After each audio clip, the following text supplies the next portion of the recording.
we want to talk about Black history because it's the truth. Back then, I remember trying to find my way. I went looking for my truth, found my passion on the page, on the I couldn't say, the futures I couldn't say. I right the wrongs and now it's no other way. You can't talk about American history if you don't talk about Black history. Right.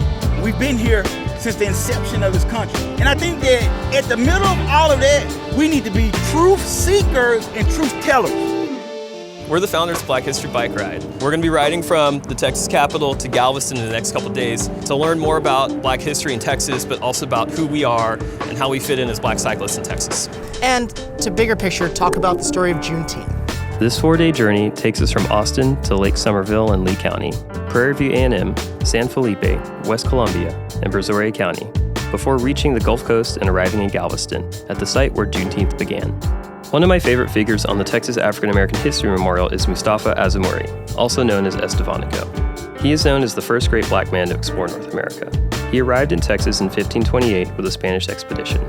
Mustafa's legacy reminds us that Black people have always been present in Texas, even before the darkest times of slavery. His epic story inspired our bike ride to explore the route to emancipation across the region he once traveled. All right, we'll see y'all. Bye-bye now.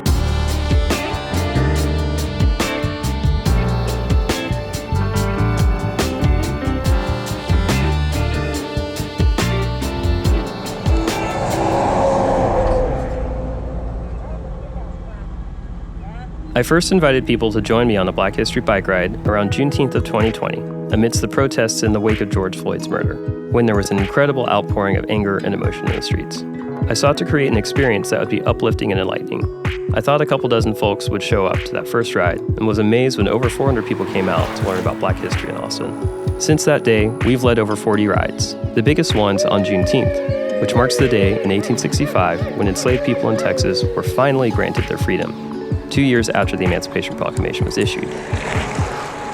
Right after emancipation, formerly enslaved folks formed freedom colonies, which became spaces of autonomy, cultural expression, and economic empowerment. There were over 550 of them in Texas between 1866 and 1930. Freedom colonies like Moab Community were sanctuaries where African Americans could build their lives free from the constraints of oppression and discrimination.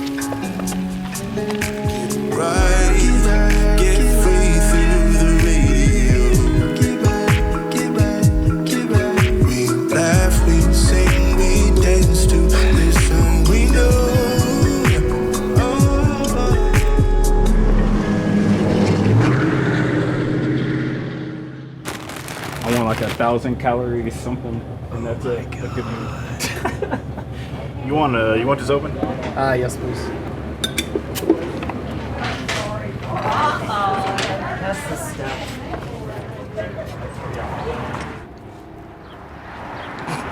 Yeah. Is that bubblegum ice cream? Yep. I swear, I don't know how anyone can live off as much candy as you do. Because of lack of gluten. Sugar and chaos, baby. Sugar and chaos.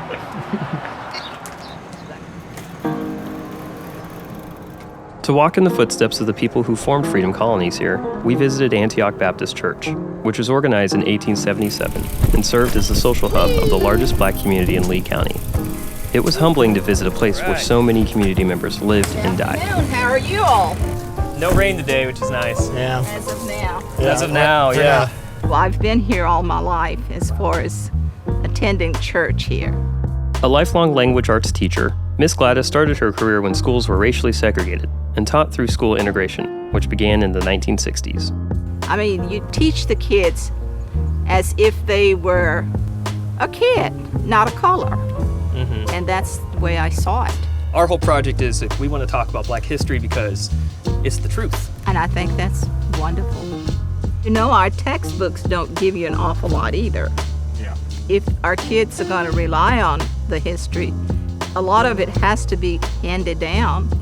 The kids need to know where they came from, the history of it, in order to be successful where they're going. Gracious Lord, please bless these gentlemen, guide them and lead them as you would have them to go. Amen. Riding a bike far out in the Texas countryside is beautiful, and if you're a Black person, can be a little unsettling. We were all really glad that the three of us were together for safety as well as camaraderie. we were definitely happy to get to our camp at Lake Somerville. The gravel roads, with their loose, chunky red dirt, were absolutely incredible to ride on, but it was a hot and challenging day. That night, after a 90-mile ride, it really sunk in that we were on a long journey, and we were extremely lucky to have each other on this trip.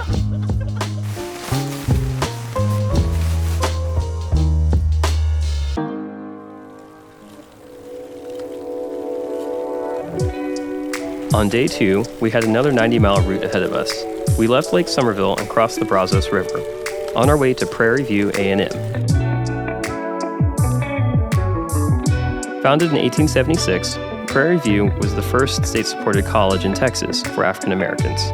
This portion of the ride was the hilliest of the whole journey, although we were out there getting it. Dr. Robinson, how are you doing? What's going on, bro? Good to see you, bro. Welcome to the Hill. This is Prairie View A&M University. This is formerly the Alta Vista Plantation, which was owned by Jared Kirby. He had family members that were originally a part of the first 300 families that came to Texas. Where we're located at right now is where the former slave cabins and where the fields were. And so we've been putting the whole story together, similar to the work that y'all are doing in Austin, making sure that people are informed, but they know the whole story and not just half pieces of it, so that they can make informed decisions about our direction as American citizens. Prairie View A&M University has a long legacy of educating and empowering generations of black students, including recognizable names such as Megan Thee Stallion, Mr. T, and Sandra Bland. Why is it important that educators teach about black history and teach about the American experience? You can't talk about American history if you don't talk about black history, right? We've been here since the inception of this country. And I think that at the middle of all of that, we need to be truth seekers and truth tellers. Mm-hmm. Sandra Bland, a civil rights activist, died in jail in 2015, sparking outrage against police misconduct. A memorial near campus marks the spot where she was arrested for a traffic violation. Where are some of the centers of black joy on campus? The whole space is a center of black joy. I mean, and I want to say that emphatically because as we orientate our students coming onto those grounds, you undeniably know what this used to be. Yeah. All right, this was a place of your foremothers and forefathers' degradation. Yeah. But we want you to understand that this place has been transformed to an educational mecca, to where now leaders in our communities are being trained to go out to impact, the world. Soik!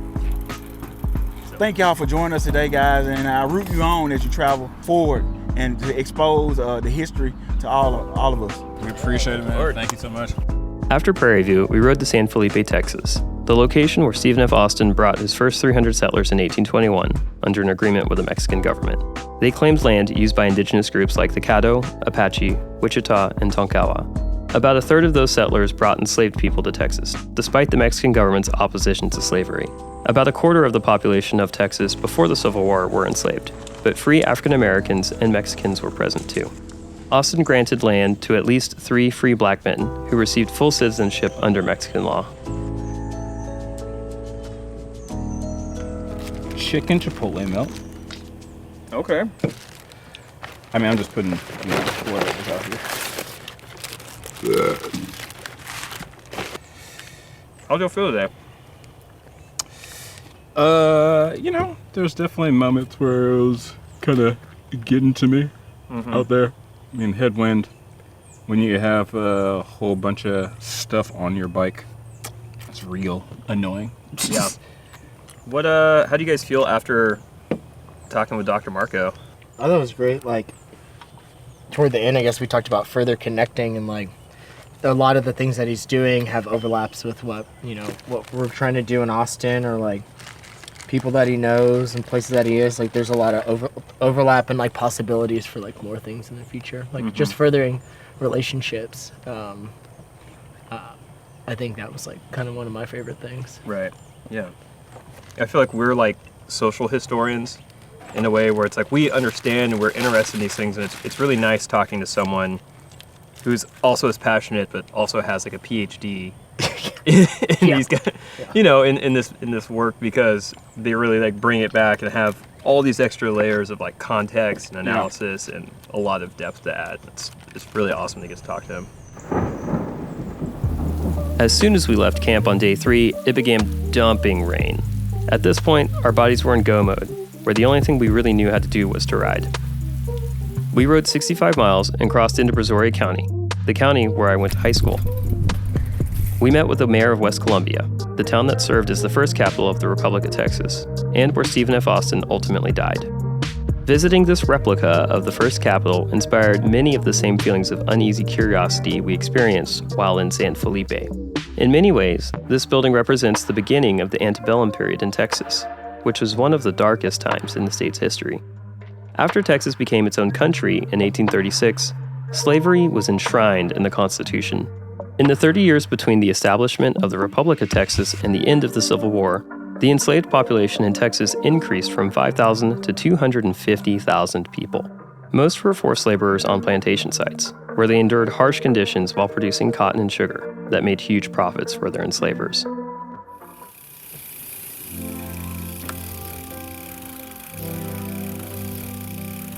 William Talib, nice to meet you. Kennedy Talib.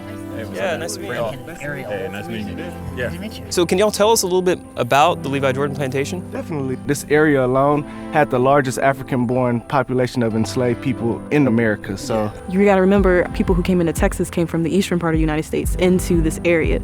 So where did these African-born people come? Because they were already 2-3 generations in. They were smuggled up the Brazos River. With any other good, if you make it domestically, it costs more. But if you import it, it's cheaper. we're turning this space into a restorative site of justice. We're going to do public archaeology, and we're looking at using all those artifacts to help tell a tangible story of our culture. We're trying to just use this as a way to show people that Black history is more than just a verbal oral history. It's actually things we left to tell this story. So, do you know what it was like right here on June 19th in 1865, or around the time? But we talk about emancipation and freedom of enslaved peoples a lot, and we're going to the site where General Order Number 3 was read in Galveston tomorrow. We have a letter from the Grand Wizard he sent the letter right directly to Levi Jordan saying that we've sent you ammunition for your newfound problem down in the South. And Levi Jordan's correspondence was, it wasn't an empty tree in Brazoria County, so. In your opinion, what would be the reason for them to kill these enslaved people that had been freed? To me, it's just mainly anger and frustration. A lot of people get confused. They think that the wealth is in the land. The majority of the wealth is in the people. No, the people are worth more than everything on your property. So your wealth is in the people. From the enslaver perspective, this is my whole financial. They lost everything financially. In their eyes, they lost everything. Just because I understand it doesn't mean I agree with it, but I understand why they may have been angry and why it would have went down that way. And if we can just be honest, they have a genocidal history, so. Well, I mean, yeah. So it would not have bothered them to say, well, if I can't control these people in the future, I'm going to control it right now. Definitely. I really appreciate that y'all are here. One, to have the space for us, but here in general, doing this kind of work.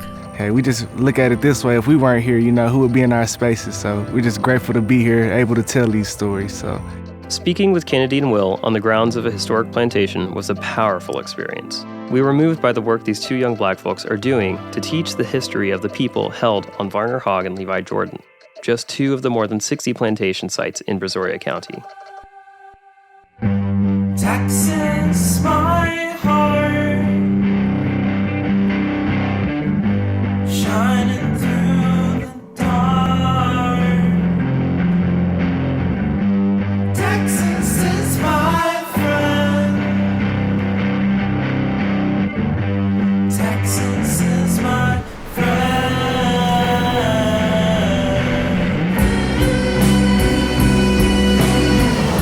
Day 4 was our shortest and flattest day. There's something magical about riding your bike all day and then realizing that you're breathing in the dense, humid ocean air. Finally seeing the Gulf Coast after days of riding from the hill country of Central Texas almost makes you want to cry with joy. About 10 miles from the finish, it started raining again, and by the time we got to Galveston, the streets were actually flooding. Cheers. Cheers. Cheers. Cheers. Despite the downpour, we made it to the birthplace of Juneteenth.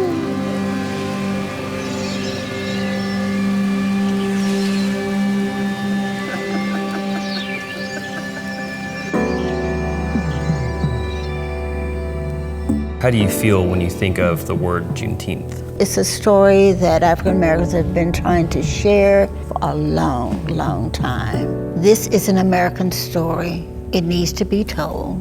How do you feel about Juneteenth being a federal holiday? I think in the last 2 years, we probably have shared more information than we've shared in the last 400 years. I'm happy that the world knows about Juneteenth. We know about Galveston.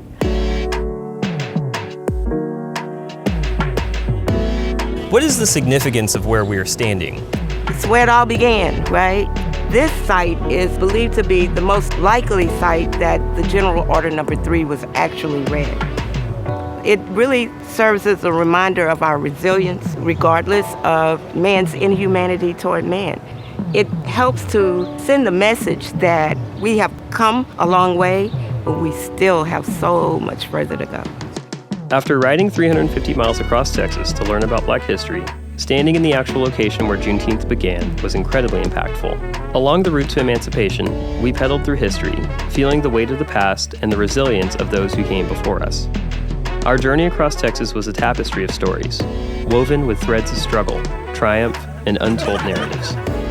The freedom communities, universities, and civil rights leaders that rose from the ashes of slavery remind us of the ongoing fight for justice.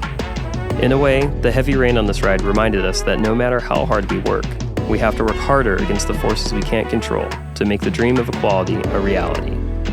Only with an awareness of our history can we build a better future together. That's why we ride bikes and talk about Black history.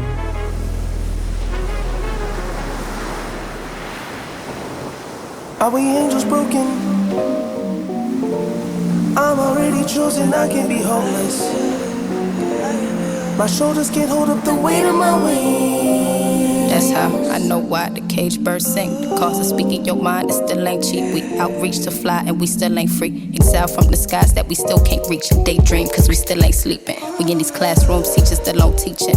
On the corner, quick trip to the precinct. Are you listening or is it to the choir I'm preaching? Here's the reason, I gotta get my wings and not just for breathing. I'm worth more than gold, how I'm shackled at my feet. This ain't no fit life for a king nor a queen. When they care more about how I'm pledging my allegiance, better care about how I'm growing every season. I wear a chain for the names that they ain't seeking justice for. We tryna keep us all breathing. This a touchy subject, how I ease it. Ain't a pretty way though, long as it's life keep losing meaning. I find light in these rhymes, it's like I breathe it. This thought that my heart could be with. Can I find my way? Can I find my way back home? When I'm as fragile as these bones, but my soul can break the chains.